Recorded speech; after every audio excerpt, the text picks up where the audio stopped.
All right. Hey, everyone. Welcome to Spirit Talk, and thanks for joining us today.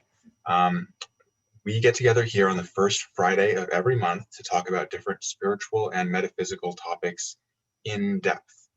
This is in the purple, Scout Bartlett. He's a clairsentient energy teacher, and we've got Reverend Ginny Brown. She's a clairvoyant counselor. And my name is Chris Mitchell, and I'm an astrologer and your host. So today, we're going to be doing the topic for today is karma and reincarnation with an emphasis on reincarnation. This is a part two. Last month, we did karma and reincarnation part one. So if you haven't seen that, you can catch it on our YouTube channel. And we're going to be digging into reincarnation today and exploring the idea of that. I will put links to everyone's websites and to our Facebook and YouTube channel in the comments, as well as a link to donate if you'd like to support our program. All of the donations go to supporting the program and helping us make it better. So we appreciate any support in that realm. And with that said, let's dive in. So I guess, Scout, do you want to kind of catch us up on where we are on the conversation of reincarnation? I feel like maybe that gold chain analogy is going to be helpful. Cool. Goodness. Yeah, it's such an easy, light topic. There's only a couple books anybody ever bothered to write on it. Last month, when you last saw our heroes, sorry, cultural reference way before most of y'all's time. And in the owl corner,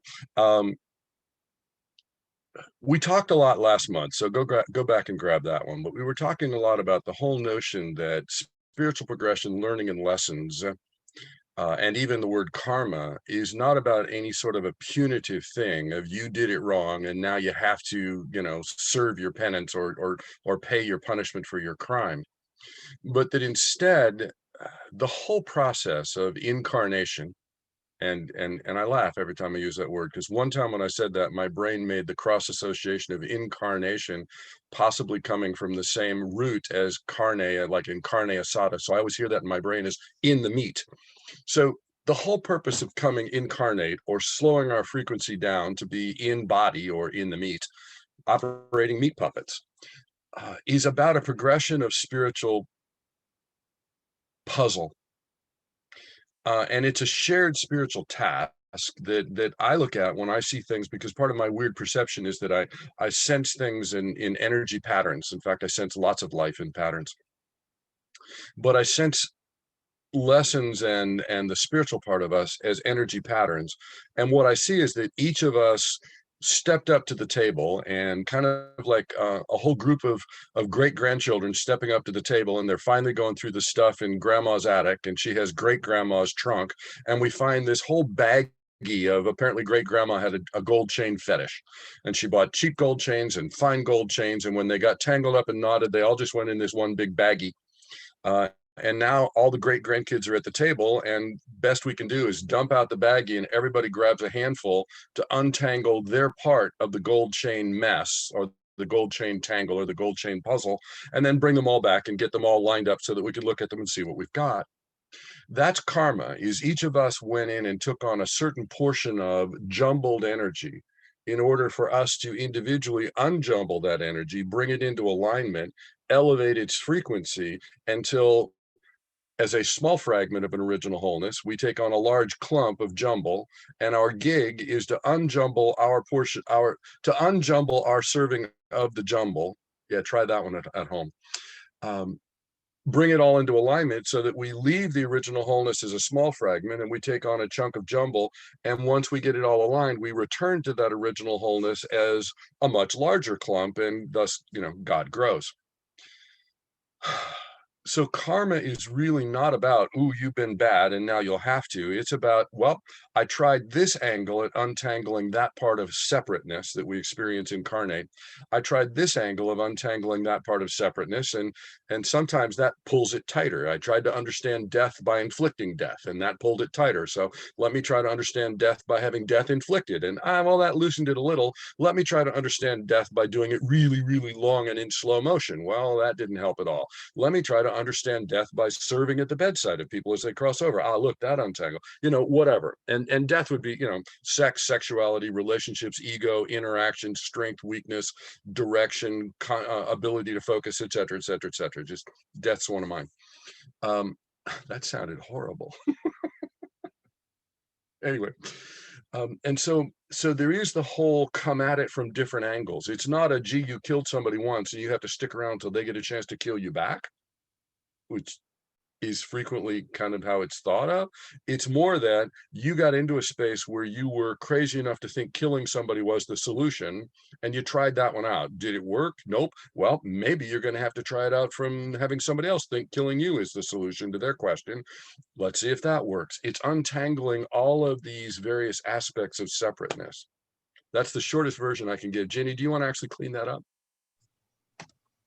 Well, I loved what kept coming to me, Scout, was, and once that is untangled, it becomes your legacy, right? It actually becomes a piece of gold or a tool in your arsenal. Once you've untangled that piece of karma, once you understand both sides, because this world is dual. If you come here for any lesson, whether it's power, love, sexuality, anything, you have to learn it from all angles. And karma is a teacher for that. If you're, a spirit on the astral and you're like, I want to come to earth and learn about love. Well, you may come into a family that is very conditional with their love and experience the loss of love, experience love being totally fulfilling, feel it with inanimate objects, with animals, with people, across so many different things, and especially the loss of love. So, you're going to, whenever we pick a lesson, the karma that goes with it is going to have a 360-degree sort of way that it shows up for us. And once you could come to a place of peace with it, where you're not struggling against all those sides, like the gold chain, which is now a metaphor I use regularly, it becomes a legacy point. It becomes a tool that you get to use, and a gold star on your spirit's report card. Chris? This might be a little complex, but it's the place I want to go, and the thing I most want to understand about reincarnation today. It's good being host. I'm taking charge of the conversation. Y'all can tag along or not, your choice. I'm sure you'll have wonderful things to say about it. Really, I'm fascinated. I want to know this so much. So what I understand from a lot of different teachings and teachers is that the soul kind of sits outside of space and time, and that when we incarnate, we project into this experience of space and time. And that always causes me to wonder that if our true self, if the soul from which we incarnate is outside of time, then given that, how do we understand if all lives are happening simultaneously rather than 1, 2, 3, 4, 5? How do we factor that into our understanding of past or next lives? Ginny, do you have a take on that? Yeah, this is super simple. Great, good, okay. If time is irrelevant on any plane, it's irrelevant on this plane. The only moment that we have is now. But our energy will get stuck in what we call past time, because we're holding on to it energetically, because there's a part of us that we are leaving there in that spot that isn't evolving to our present time self or our future time self. And kind of in the evolution of my own understanding of reincarnation and karma is that in this life is all of our lives. In this life, we are experiencing every life that we've lived here on Earth. And some of those sparks are wonderful. Some of them are do-overs. And so when we resolve something from the past, it heals us in the present and into the future. And we kind of are untangling ourselves from past time traumas, whether that's past life or in this life as we've re-experienced it to some degree. And it's a way that we kind of play this like catch-up moment. And so really in this moment, this evolution of me is all there is. And it's the one existing everywhere, as far as I know it. Right. And so I just kind of anchor into that and see where I have evolved to is my past selves are also experiencing that as well as my future self. You know what that makes me think of is, have you ever seen that trope in cartoons or TV or whatever, where a kid has fashioned up a device where like he's used like a ruler or something and glued like 3 pieces of chalk to a yardstick so that when you write on the chalkboard with the middle one, it creates the same writing to the left and right. So it's like what we're doing in the present moment is also shaping and affecting these other moments that are also now moments, and they're interconnected from the now moment. That's a great analogy. Scout, do you want to throw in on that topic? Oh yeah, I might even jump further to the all right, let's start here and work outward. So if you've ever seen performers where what they've got is 2 dummies on either side of them that have sticks attached to the performer's legs and sticks attached to the performer's hands, so that as the performer dances, there's these 2 dummies dancing right next to them, being affected by the performer's movement, but also having kind of their own movement as that embodiment. So, You know, Chris, I hate when you call us that. But anyway, we'll come we up are with the a 2 dummies politically on either side correct. of Chris. Oh, that's our role. Okay, now that I know That's the us. landscape. Sorry, We're go the ahead. 2 dance-along Yeah. dummies with Chris. And if I have all that power, I should start feeling a little more confident about it. I didn't know. Wow. Okay. I'll own it. Yeah, well, thank you. Robert Redford once mentioned that if he'd known he was handsome when he was in high school, if anybody would have told him, he probably would have had a lot more fun. So own that power, Chris. So reincarnation is the ultimate of if at first you don't succeed, but kind of at the same time with the expectation that it's not a one-pass series of lessons. Now, if you read the Seth material, you get a concept of group soul. If you look at some of the other teachings, you get a concept of multi-soul, It's easiest to recognize they all work together. So let's find the easiest format to work from. Chris made a mention of soul sits outside time and space. To tweak that a little, to bring it slightly more accurate, incarnation sits inside time and space. Now, the fun joke that is only funny to me and all the times I've ever told it is that in this process of learning everything we're learning, in this process of untangling our set of the gold chains, in this process of progressing through our lessons, in this process of taking on a whole clump of randomly scrambled energy, bringing it into alignment, elevating its frequency, and then at one-ment, atonement, returning back to the original wholeness as a bigger clump so that God grows. In the process of that, we come in and out for different slices of our curriculum. Again, it's not a, if you didn't get it right, then you have to be born again, even though there's parts of the Buddhist tradition that do point out that once you reach a certain level of having untangled your gold chains, you no longer have to, I don't know, the analogy doesn't carry right there in my brain. But once you reach a certain level of how much of your gold chain tangle you've untangled, you no longer have to slow all the way down to the frequency of earth separateness in order to work on the lessons you're working on. You're now working on lessons that are at a frequency that you can match to without having to match your awareness to a body. And you don't then necessarily come take on bodies. That's part of the life is pain till you do well enough that you don't have to do it again theory of parts of Buddhism. They don't quite phrase it that way, but they kind of do. The goal is untangling all the lessons. A motivation is moving into the directions that feel more free and moving out of the directions that feel more constrained. Essence is not a part of time and space. Incarnation is absolutely matched to a frequency of time and space. specifically so that we can work at things that are at that frequency. Those amazing science equipment where you stick your hands in a pair of gloves and then you manipulate mechanical arms that are manipulating things in places that your body would be dangerous to go. We're moving our spirit in to operate an earth puppet in order to match frequency with those lessons that we're working on, with those tangles of the gold chain, with those jumbles of energy that are at a denser frequency. So we're matching to that. And we take on portions of it each lifetime. We don't take it all on every life. I had a wonderful moment in my amazingly confident youth where, having realized there was a set of lessons that one completed, and that when one completed one's lessons, one could then move forward, I called out to guidance in all my humbleness and said, yo, guidance, give me all of my lessons as fast as you can so I can get them done and I can get out of here. Yeah, I saw a couple people shaking their heads. You got it. I do not recommend you try this on your own at home. Definitely do not.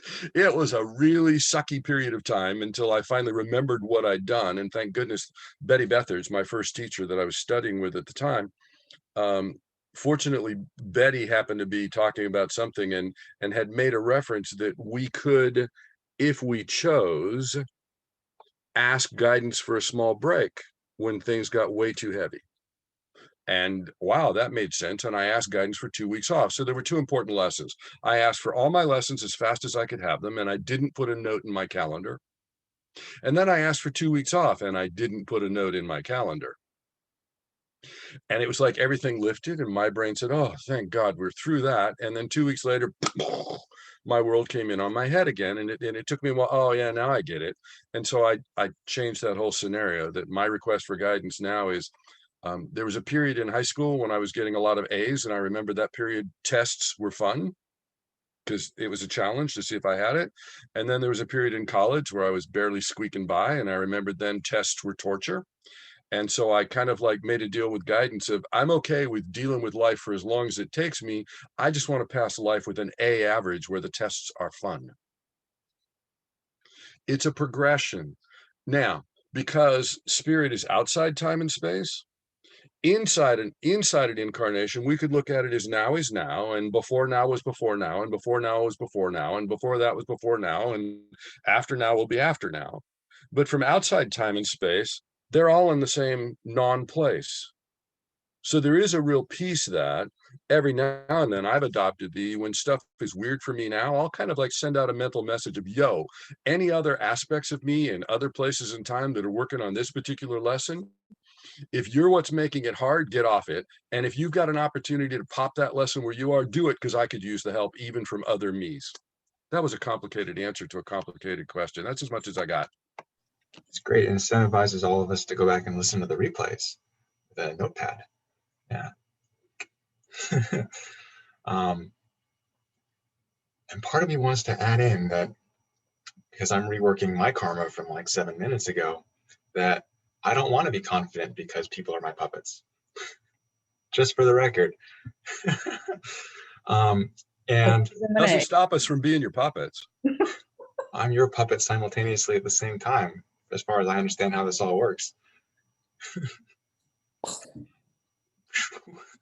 So how does this situation of choosing reincarnations work? Like, from the soul's perspective or from our perspective in between lives, how are these angles on karmic untangling chosen?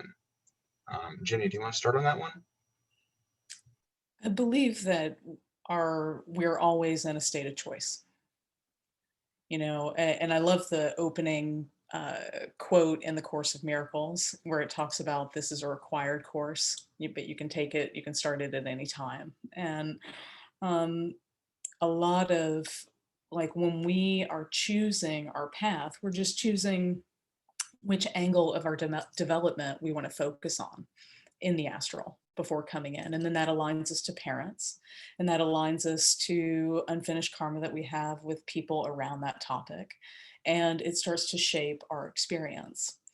And I believe that also dictates our astrological chart, which usually supports different like focal points in our School of Earth lessons. And it just kind of continues to build and build and build in that way specifically.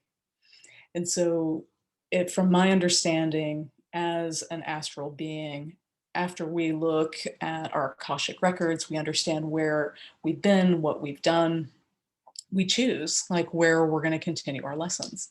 Sometimes it's, I've seen in looking at people's past lives and the karma that they're working on in this life, that sometimes we choose the same topic over and over and over to kind of, some souls like to do that. Like I want to, get my master's degree in love, and then I'm going to move on to power, and then they stay focused, while other spirits tend to jump around and take a little bit of this and a little bit of that. And that's really up to us. It's up to our choice. However, I do believe that Earth is a school, and we kind of sign an agreement when we come here to graduate from Earth, that we're here to really develop and understand duality, understand what it means to be a creator, and work with that energy. And so it's not like we're locked in some kind of bad way, but we are here to learn what we're here to learn. And reincarnation is the pathway that we get to do that. Because every time we're in that start over point, we get this wonderful opportunity to come in blind again. And so we get to see what we're going to choose. And that untangles karma like you wouldn't believe. Just to let our spirit lead us to in moments of choice. And I just know in my own life, I've been presented opportunities to steal or opportunities to cheat someone or whatever it is. And sometimes I've chosen both sides of the path, but I recognize my development in moments where I was like, that was a very tempting situation. And I chose the higher road for what reason? It's just my karmic development, And so when I look at spirits coming in, I think there's a lot of healing that happens when we understand the core lessons that we came here to learn and why. Where are we at in our development? Because it can really show us like why we experience life through, like through the perception and through the lens that we do. Scout? Yeah, we kind of get to do our own parent-teacher conference. Sorry about that.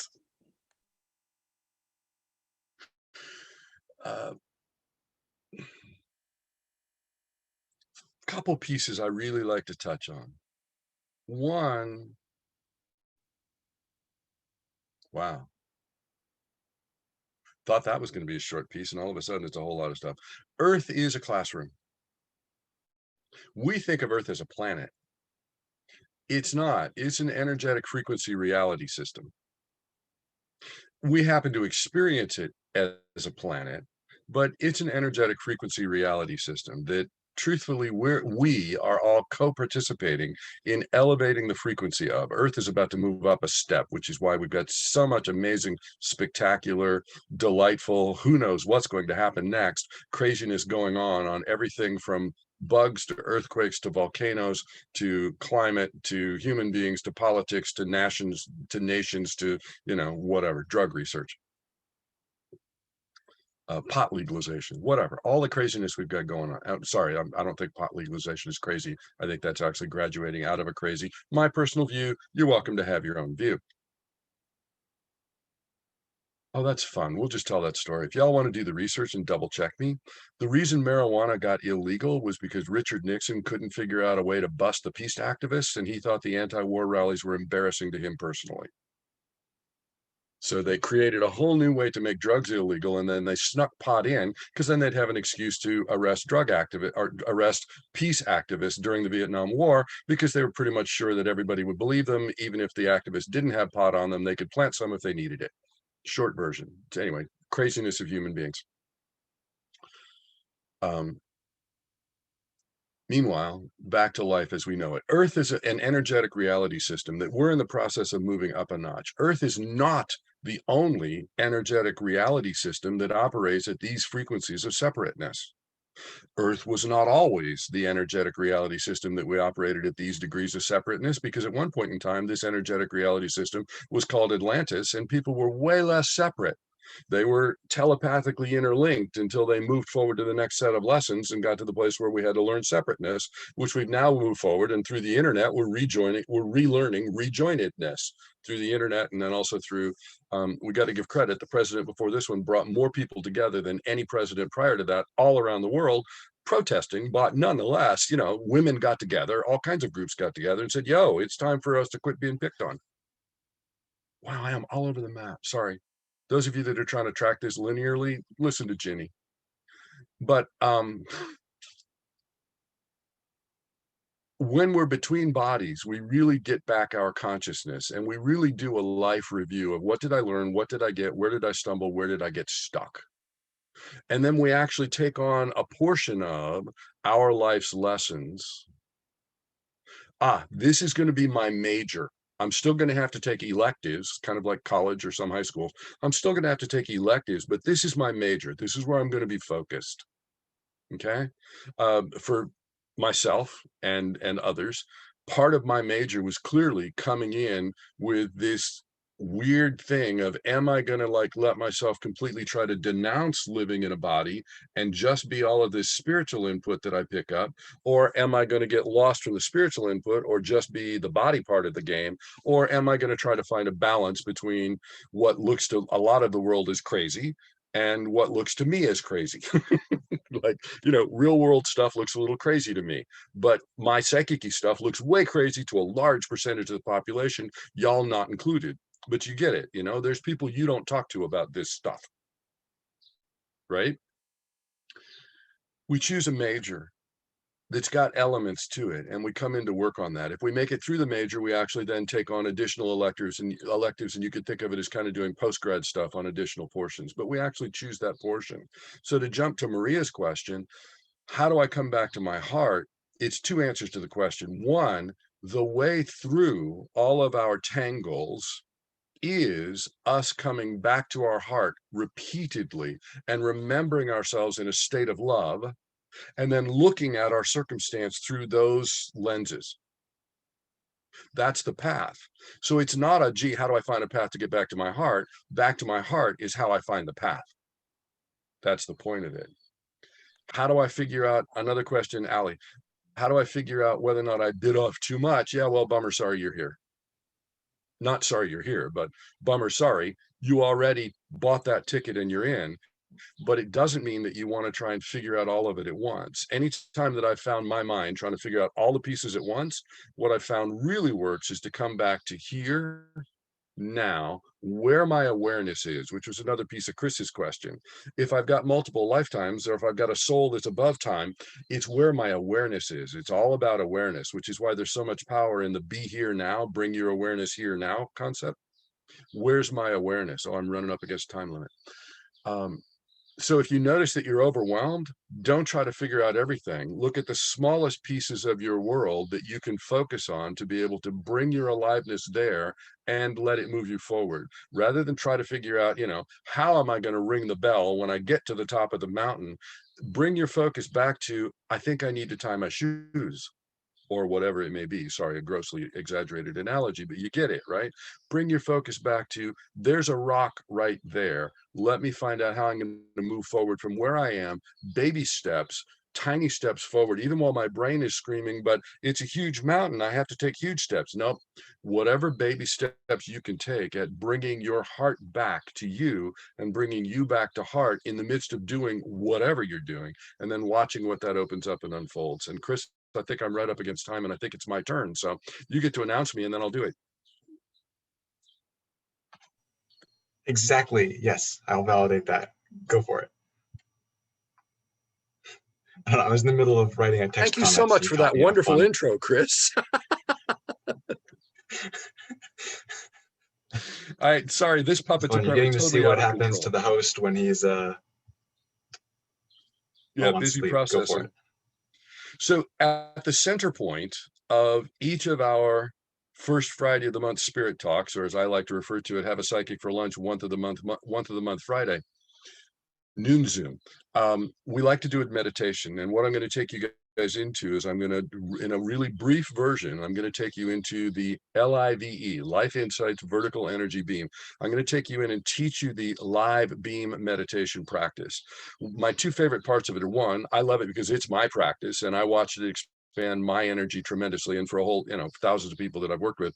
The other thing I like about it is it's extremely portable.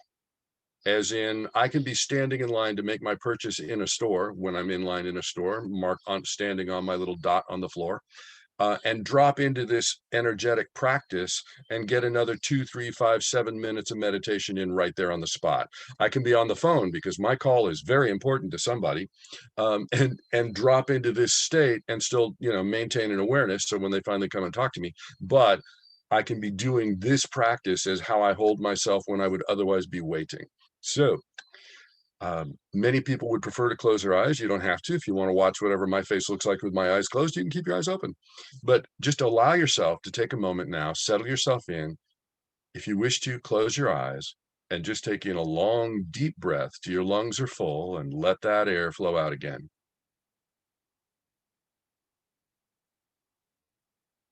And as you're ready for another breath, let it be a long, deep breath. And this time, imagine that air flowing out through your body as if your body were layers of silk or fabric.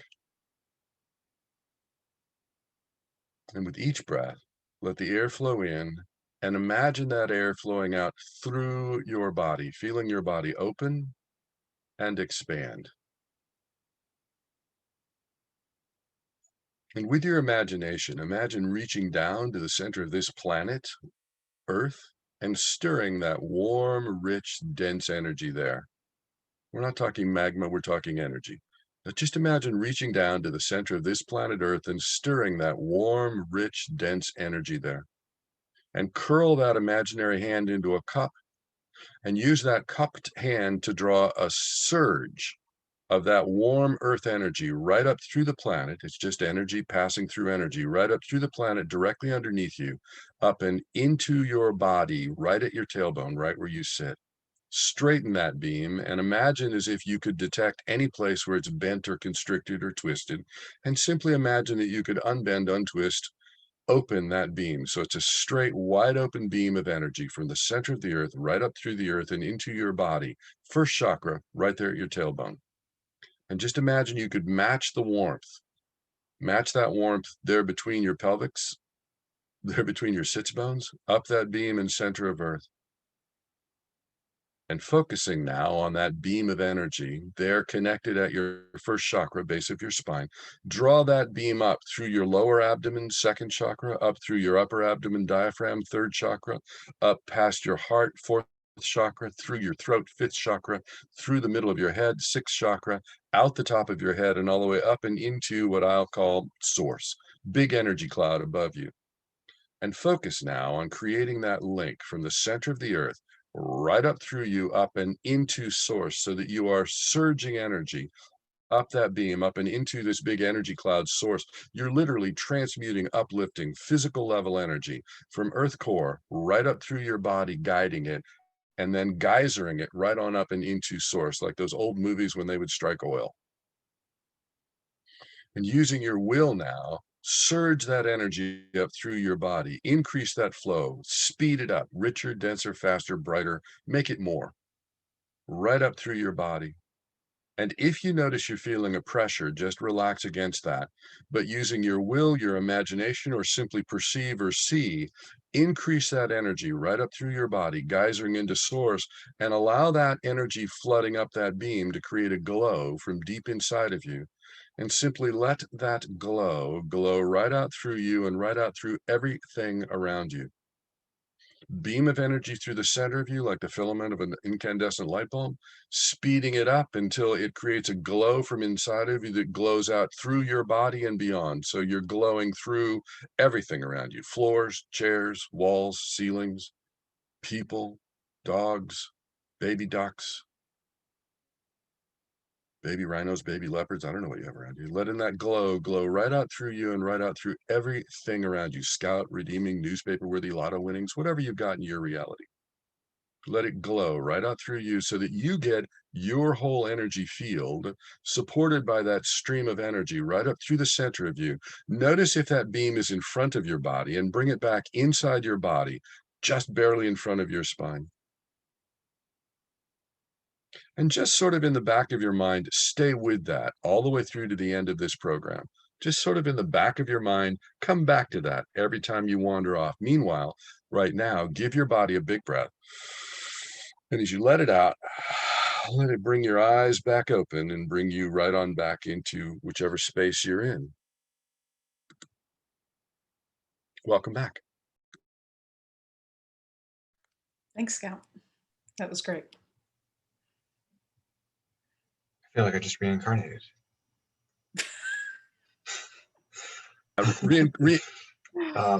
Reincarnation is such a shock that you can't even talk for like, 6-8 months afterwards.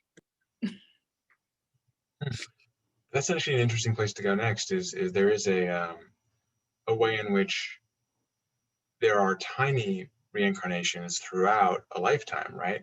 Ways that we die and are reborn through our No. experiences, as well as even just like the reincarnation of waking up every day. Is that something that you vibe on? No. No? Yes. I believe. Oh, great. Okay, there's hash it out.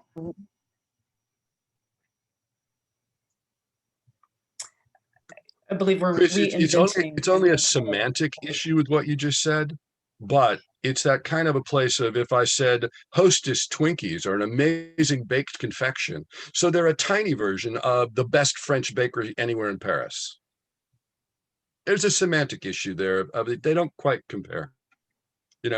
Jack in the Box tacos Gotcha. are a tiny version of the best Mexican recipes you could ever find in southern Mexico. Yeah, no. My view, others may disagree. Well, death I feels can like understand that semantic difference. Sorry, Ginny, your audio is cutting in and out a little bit. I guess it's like a synchronistic reflection of us, like not giving you space to talk. So let me open it up for you. What do you want to share? I do believe we reincarnate in this lifetime. It's I do believe that we evolve and change and become something different.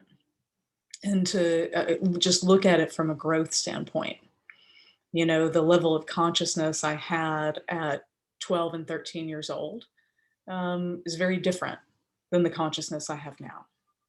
And in my belief system, that is a version of reincarnation, is to let go fully of something that's of a person as you've perceived yourself. It's ego death that we experience here as a form of reincarnation. When I kill off some identity that I've been holding about myself to be true, and I let go of that, we are experiencing a type of ego death. And it speaks to like what Maria's question was, about how to heal, how to move forward, through this process of earth. And to me, in order to open the heart, you have to forgive, and in order to forgive, you have to forget, which means you're letting go of someone's wrongdoing. You're forgetting this identity that you were holding them to. And in order to forget, you have to let go. And that is the process of reincarnation. That is the death process. And so we can do that in small moments, in our lifetime here, or in really big moments. Whether it kind of depends on the place that the archetype, as we're holding someone in our mind, what sort of weight we give that person. And so I do believe that we are allowed to change and evolve in this lifetime and be different people.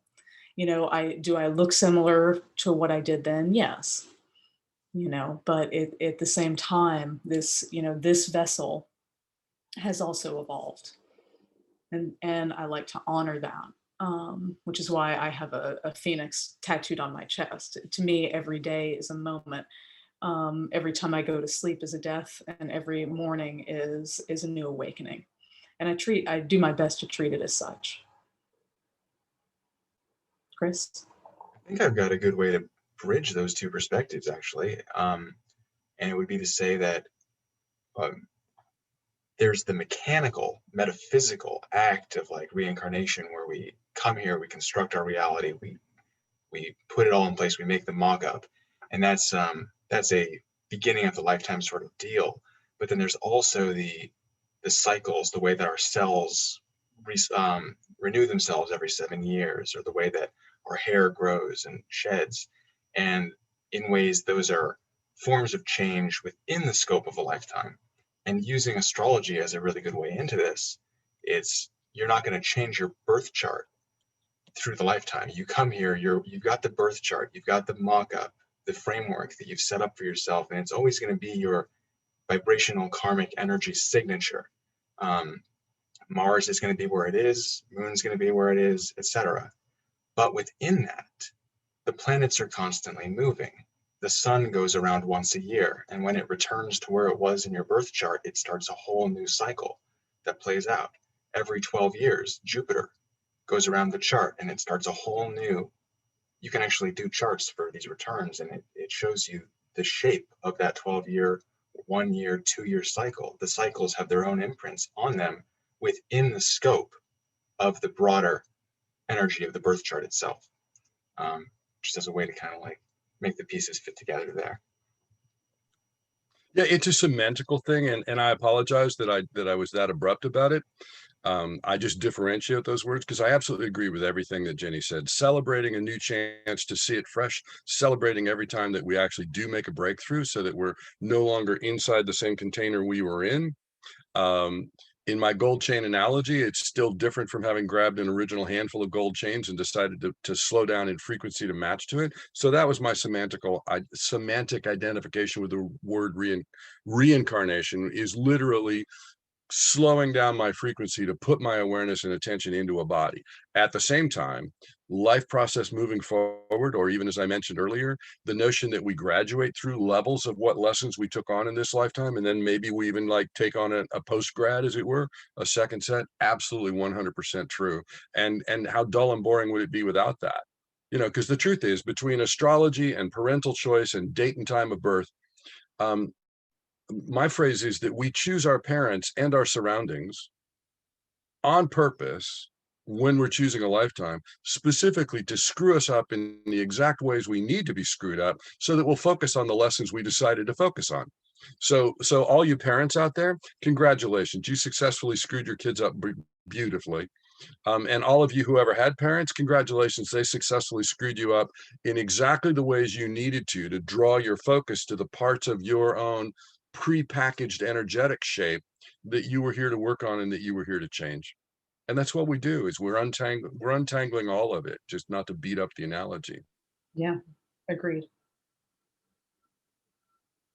There's a side question about walk-ins. My answer to walk-ins is you don't need to worry about that unless you are one. And if you are one, you won't worry about it. Yeah, I encourage. I actually just yesterday, I think, heard a cool breakdown of this from a spiritual teacher that I like, and he was saying that walk-ins, well, to tweak the misunderstanding there, it's not that we are a soul in a body, but rather that we are a body in a soul, in a way.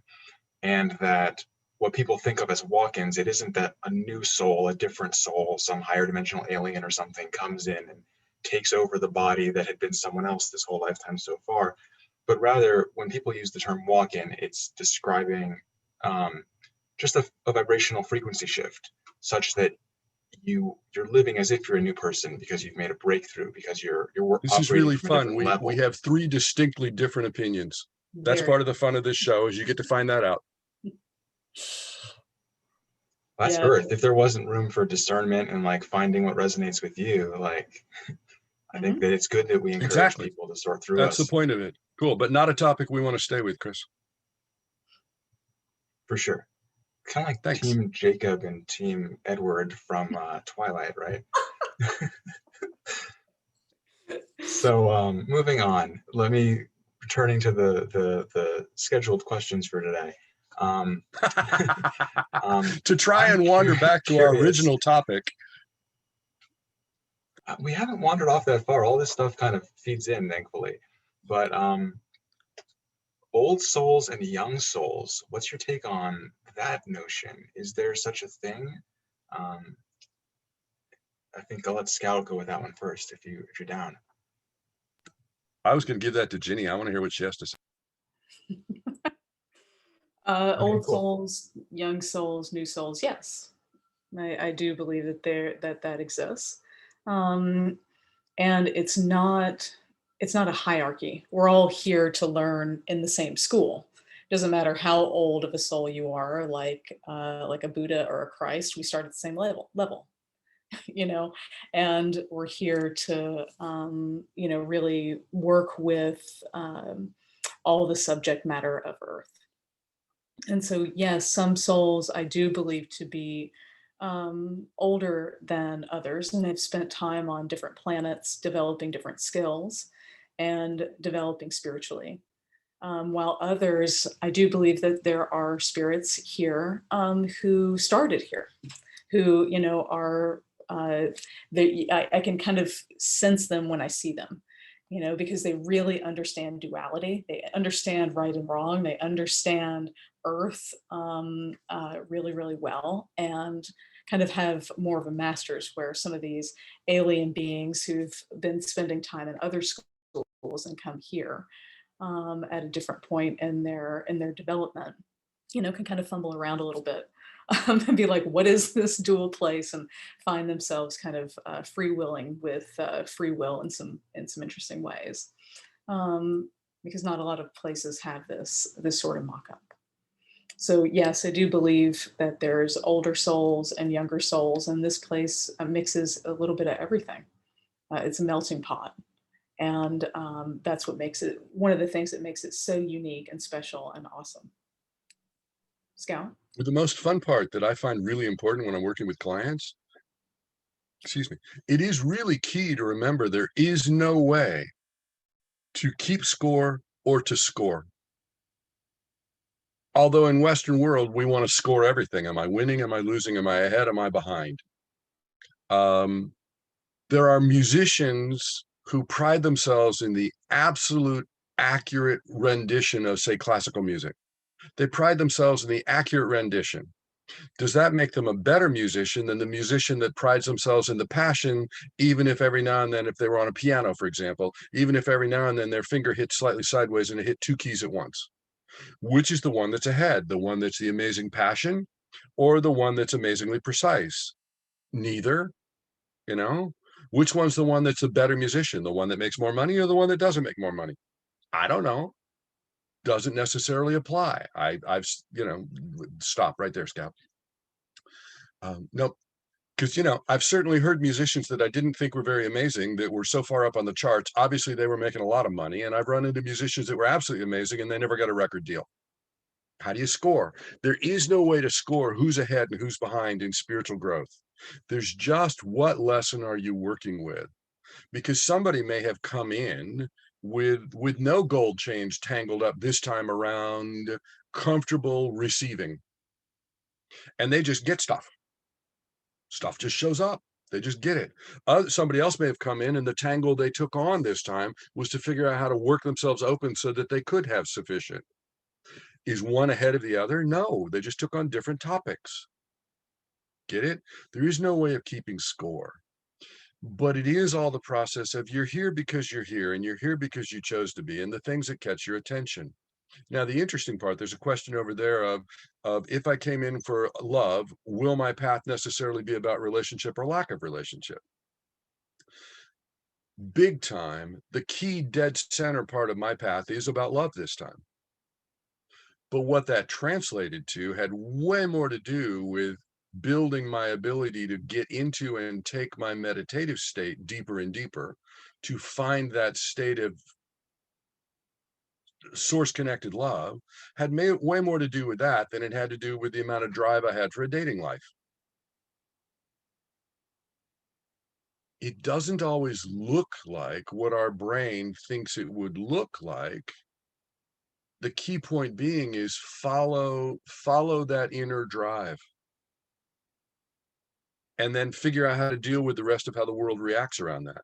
You know, my life has been this really weird and interesting hodgepodge of surprises that got me here now. And being here now is a hodgepodge of surprises. You know, Ginny and I had an affiliation with an organization that changed its world. And that was kind of a surprise. I'd been affiliated there for a while. Um, and now what do we do next? You know, we got quarantine or we got isolation. So I had to learn Zoom. Wasn't a thing I expected to do, but now I'm finding it's really kind of fun. The clients that like to do sessions in Zoom, it's like, oh, now I'm getting comfortable with this, which in my world typically means that's about to change. It's just that place of it. Refind your heart in the middle of whichever changes. Every time we come back in, we're coming back in about how do I refine my heart unconditionally, or, uh, unconditionally translates to how do I refine my heart? How do I refine that center? How do I refine that love? Unconditionally just translates to in the middle of whatever swear word is raining down on me. How do I come back to my heart in the middle of a relationship? How do I come back to my heart in the middle of a fight with my beloved? How do I come back to my heart in the middle of my parenting? How do I come back to my heart in the middle of paying bills? How do I come back to my heart in the middle of a crazy boss? How do I come back to my heart in the middle of a supported boss that I don't know if I'll have forever? La, la, la, la, la, la, la, la, la. All of that desire stuff is really about how do I find my way back to my heart and see where I'm going from there, as opposed to how do I gratify my desires. I have recognized that any afternoon that I found myself going back to the refrigerator 8 times, thinking, well, this time I'll find what I want. Yep, it's about coming back to my center rather than my refrigerator. That could be a refrigerator magnet. Um, so we're up near the end here, so I just want to make a little space for closing thoughts or like adding in anything that you wanted to share about reincarnation that you don't feel like got put in this episode yet today.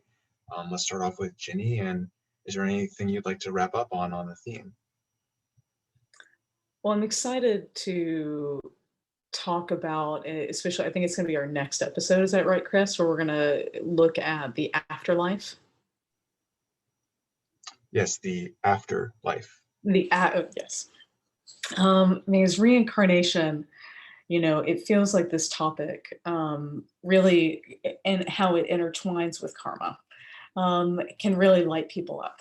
It can be something that we tend to fear. That we're going to have to go through all this same pain or heartache or whatever like negative experience that you don't want to experience again, and it can put a lot of fear in our space around action. That's the opposite of what reincarnation and karma is supposed to inspire. We want to make sure that, like when we're talking about these themes, that if you make a mistake in life, you wish you could do something over, you have a regret, or you experience pain or suffering when you think about your actions or someone else's actions in your life, is to go clean it up, and really, to me, that inspires us to go to places of understanding, to drop our victim energy, and to see where's my responsibility and what's happening, and make peace with it. Your life will be so much easier, and if you choose to make peace, and look at your karma and the process of reincarnation as a helpful tool in a process that you want to experience. I want to see how this evolution, what evolution this family earns me, in my next go round. I'm so curious, like what that's going to look like, and what lessons I'll choose to continue to develop around. It can really, our attitude around these things. We tend to be so focused on the negativity, on fear and pain, but if you look at it as opportunity, it's just giving you a chance at doing something over, and you can do that here and now, or you can wait for another lifetime. God is neutral. So you get to it when you get to it. And I think I hope that that's inspiring, to look at your life and say, hey, I know I have loose ends here, and people maybe I need to make amends with, or information or understanding I need to seek in order to let something go. But let your life here be inspired by the love of what can be. Scout. Yeah, perfectly said. There is no time limit. There is no race. There's no way to gauge who's ahead and who's behind. It's all a matter of coming back and recognizing that, well, bluntly put, there is no time limit. There is no race. We have, and this is a pun that entertains the daylights out of me, we have all the time in the world to complete our lessons. Now, the reason that's a joke to me is that this reality system will only exist as this frequency until all of the lessons that anybody wants to learn in this frequency are completed, in which case then time goes away. So we have all the time in the world, or the world's here as long as we need it. Even the Dalai Lama has a prayer where basically the Dalai Lama promises that in his prayer, he promises that he'll stick around till everybody's done and he'll catch the lights on his way out. They do it better in Sanskrit, but it's really kind of that. I'm going to be here till y'all get it figured out. I'll keep coming back so that I'm a help and an assist and a reminder. Man, that's a gutsy promise to make. But it's not a punishment. It's not an awfulness. It's not a wrongness. It's not a whether you did it right or wrong. It's just a progression of what's the next part and how will I find myself in the midst of that and move myself so that I can be me unconditionally. My summary is it's all about unconditional love, and unconditionally is all about being in that heart state, regardless of what swear word is raining down on you. Keep moving forward in that heart space, even when it's ugly around you. Refine that heart space. Even if it's an argument, refine that heart space. Even if it's a difficulty, refine that heart space. Find a way to live as much as you can coming back to that heart space. That will progress you forward. And as Ginny pointed out, that will let you notice where have I been contributing to the setups that are pushing my own buttons? And how do I make a shift so that I'm not pushing that same J17 tune anymore? Because I don't want to hear that one anymore in my world. Ginny and I both do private sessions. Christopher's posted links that tell you how to find us. Please do mark your calendar so that we don't have to remind you that the first Friday of every month, no matter what's going on, we even did it when the first Friday was January 1st, so we even did it on a holiday. Mark your calendar, electronically put it in, first Friday of every month, have a psychic for lunch, first Friday Spirit Talk. Love you guys. Thanks for being here. Noon Zoom. Noon Zoom is now the new thing. Noon Zoom, right? First Friday, noon Zoom. Just noon. We are the experience of noon. Yeah, I like it. Thank you everyone for coming. Thank you, Ginny and Scout. I thought that was a wonderful way to wrap this up. Like Scout said, there's links to everyone's websites and offerings in the chat. And if you follow us on Facebook, you'll get post notifications about topics and themes for upcoming episodes. And if you follow us on YouTube, you can watch replays. Next month's episode, I think it's the 7th of May, we are going to be talking about the afterlife and the spirit world. So kind of a follow-up continuation on these themes. And I hope to see you there. Thank you everyone for coming.